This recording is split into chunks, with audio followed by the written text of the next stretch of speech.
Assalamualaikum warahmatullahi wabarakatuh.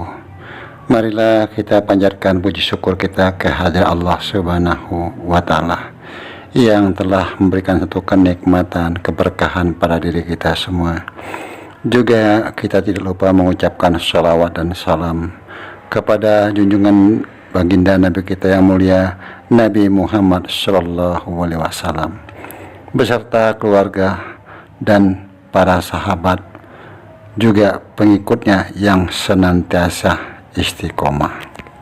Izinkan Abah untuk mengucapkan banyak-banyak terima kasih kepada saudara-saudara Abah yang telah membantu subscribe, like, comment, share.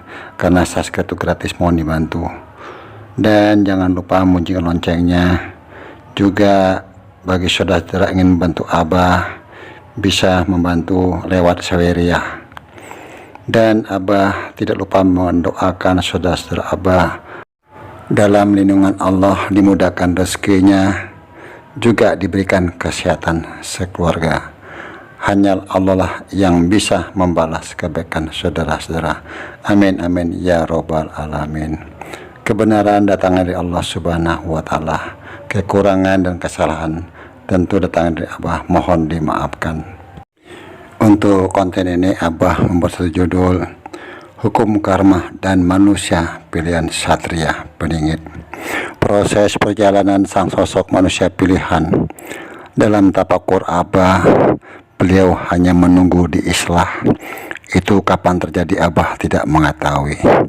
Semua petunjuk-petunjuk tentang kejadian yang akan terjadi, beliau masih menerima, seperti tanah longsor, banyak kecelakaan, dan adanya kebakaran itu yang beliau dapatkan.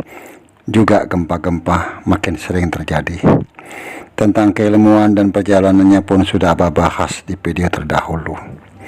Kalau kita lihat saat ini tentang suatu kebenaran atau kejujuran sangatlah langka, karena semua merasa paling benar, sehingga perselisihan pun tidak bisa dihindari.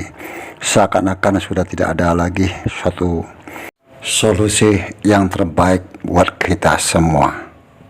Yang benar tetap benar, yang salah tetap salah. Sulitnya sadar diri hanya untuk suatu kepentingan atau keinginan pribadi atau kelompok. Lihatlah masyarakat kecil saat ini sudah sangat sulit untuk memenuhi kebutuhan kehidupan sehari-hari. Bagaimana ke depan? Tentunya mereka berusaha dan terus berdoa kepada Tuhannya untuk suatu kebaikan dan mohon keadilan yang hakiki. Tidak memandang kaya atau miskin, hukum tetap sama di mata manusia. Kita kembali ke pembahasan tentang sosok manusia pilihan. Tentunya sampai saat ini belum dipastikan siapa jati dirinya dan tak diketahui keberadaannya. Tentulah sangatlah sulit, tapi di sini Abah meyakini beliau sudah hadir di antara kita yang pernah Abah bahas kemarin.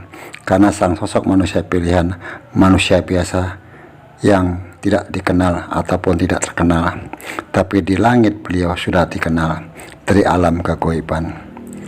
Dalam kehidupan nyata sulit menemukannya karena beliau dibungkus dengan sifat kemanusiawian, seperti layaknya kita sebagai manusia biasa.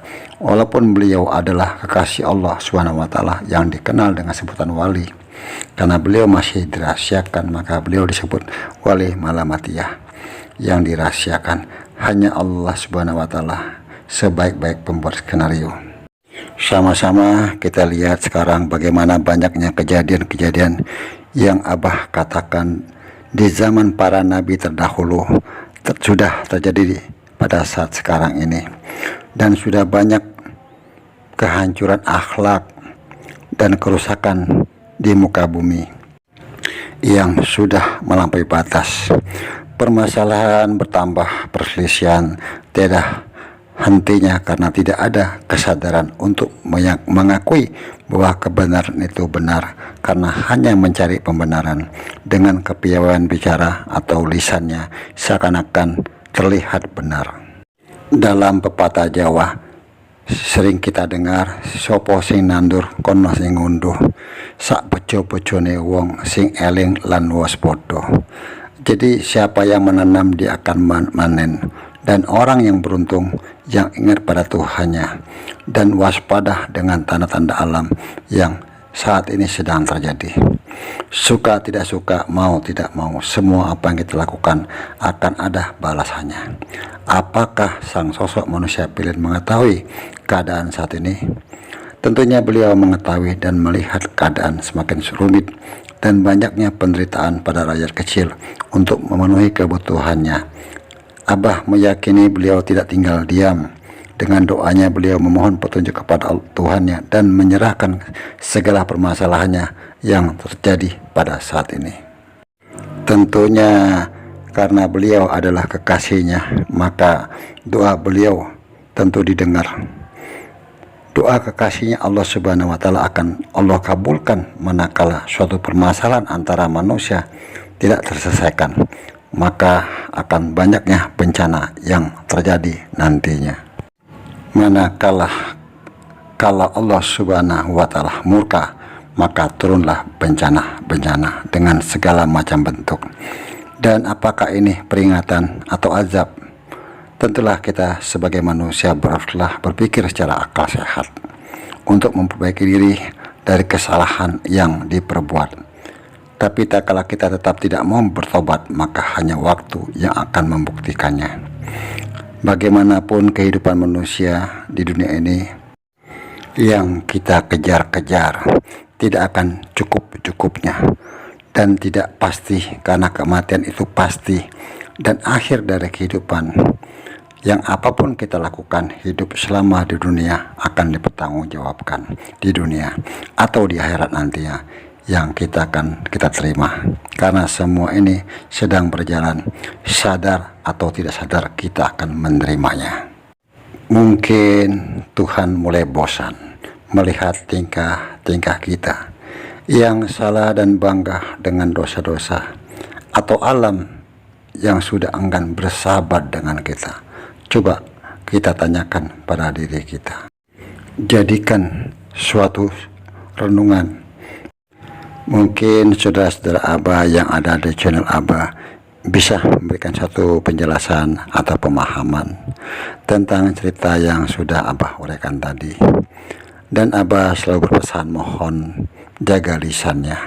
Apapun komentar-komentar dari saudara kita dihargai, dihormati. Kebenaran datangnya dari Allah Subhanahu wa Ta'ala. Kekurangan dan kesalahan tentulah datang dari Abah, mohon dimaafkan. Wallahu a'lam bishawab. Wassalamualaikum warahmatullahi wabarakatuh.